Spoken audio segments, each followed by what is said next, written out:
The Menu was directed by Mark Millard and stars Anya Taylor-Joy, Nicholas Hoult, Ralph Fiennes, Hong Chow, and is the story of a bunch of people who have come to an island to experience a $1,200 meal, something that's incredibly expensive and lavish, and it's being made by a world-renowned chef whose work is the stuff of legend. However, when they get there, it seems like something's a little amiss. And I'm not going to say anything more because I would rather you go into this as blind as possible. Because this is not the kind of movie that warrants going in with spoilers. What unfolds in the Menu has to be seen with fresh set of eyes for the very first time. And I'm glad I got to do that because this film is one hell of an experience. I also recommend seeing this movie with a pretty big crowd. I got one tonight, and I do know this movie is out pretty much worldwide this weekend, or at least within the coming few days. And so if you get a chance to see this in theaters, make sure you have a lot of people with you because it's a very electric response that I got tonight. It was great seeing people vibe with this movie the way that they did, and it was an absolute blast. It's a horror movie on paper, but it's also a dark comedy, a social satire, a bunch of other things happening at the same time. But it's all done so well, and Millard does a great job of making sure all those tones somehow balance each other out. Which is tough because whenever you're making a movie like The Menu, one of the things that always comes up as a complaint is how do you handle those tones? Is there something that's going to be amiss? Is something not working tonally compared to something else? And I have to give credit to the fact that this movie manages to get every single thing it wants to do on the table, and successfully so.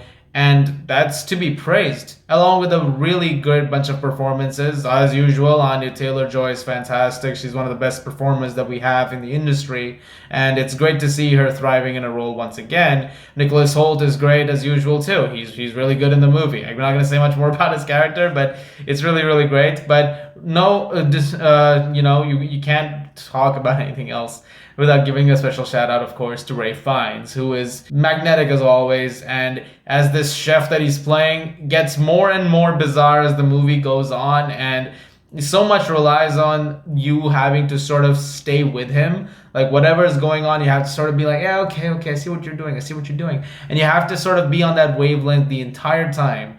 And the fact that he keeps you on there is to be praised. The way the film is also shot is just amazing, and in the way it builds, it's very sharply written, and it's so, again, it goes back to what I was saying earlier regarding tone. It's so difficult to maintain that from time to time, those clashing, differences in dialogue and in sort of delivery. But everyone is up to the task, and also managed to give you a lot of great side stories with other characters at the same time, which allow you to get invested in what's going on and sort of be like, oh, do I care about this person? Do I care about this person? What's going on over here?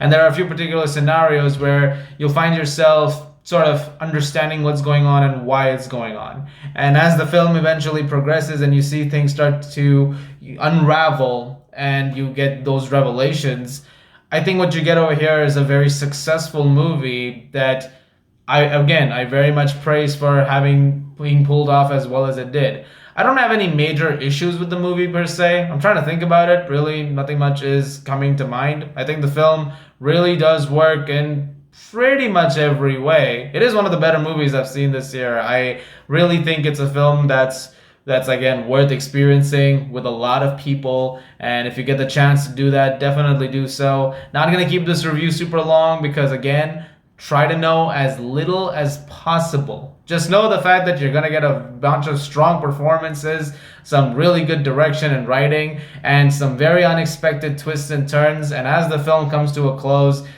keep an ear out for that audience. Try and see if you can get as many people as you can to go to and see this with you in the theater, because I fully expect the experience to be incredibly rewarding and one that you'll remember for a long time. I'm going to give The Menu a 9 out of 10. Guys, thank you very much for watching. Look forward to more reviews very soon. This is a very packed few days coming up.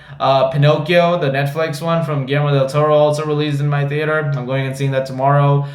There's also going to be She Said. I'm going to see if I can check that out. Next week, there's going to be Fabelmans, Glass Onion, Devotion, Strange World. Wednesday, the new Addams Family show is dropping. And the finale of Andor, Season 1. I'm going to have a review for that up too. This is going to be a very packed few days. I am very excited. I am very nervous. Lots of nights are coming up. But I hope you guys stick around, and thank you for subscribing. If you have over the last few days or so, their support just means the world to me. I really, really appreciate it. Thank you so much as always, guys. I look forward to seeing a lot more very, very soon. As always, if you like this, please do subscribe, and I'll see you guys at the movies.